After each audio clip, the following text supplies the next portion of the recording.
Hey friends, welcome to Casting with Kirk. I'm Kirk, so glad you're joining me today. So today's video is going to be a video about a tiny little piece of terminal tackle that can be your friend when it comes to line twist. And that is what's called a snap swivel.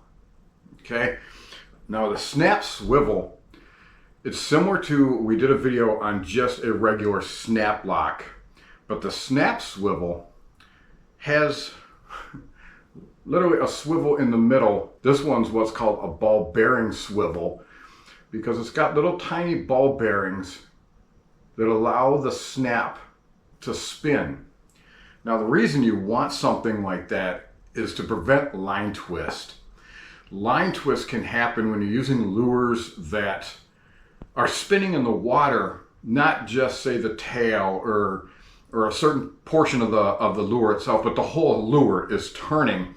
That creates this line twist. Line twist can significantly shorten your casting distance. It can mess up when you go to get your lure out of the water and you got to mess with it, and all of a sudden that line's all messed up at the end of the rod. And certain lures that do that are a lot of like soft plastics that say have the tails to them. You've got like the single tail grub, and when that's turning and spinning, this lure, the whole body will sometimes want to turn. Same thing if you're swimming a big old 10-inch worm that's got that big tail on it. It's going to cause that line twist. We just recently did a video about the whopper plopper. And sometimes when you retrieve it too fast, the whole body wants to turn and not just the tail. And putting on one of those snap swivels will prevent that from happening.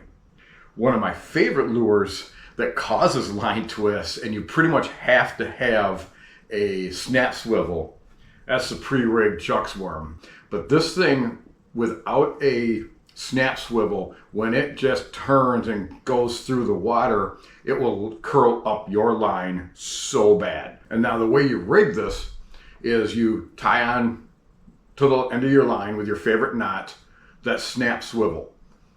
And then when you open it up, like with the pre-rigged worms, they already come with a line and a loop at the end of it, and you just slide that into that loop, close it up, and now you're ready to go. Other lures, like if you're going to say throw a Texas rigged single tail curl grub, you may end up just having to hook the eye of the hook right onto the snap swivel, or you can take a small little leader piece of line, tie that to the lure, and then just tie it on to the end of the snap swivel. Well, I thank you folks for joining me today, and you folks have yourself a great day.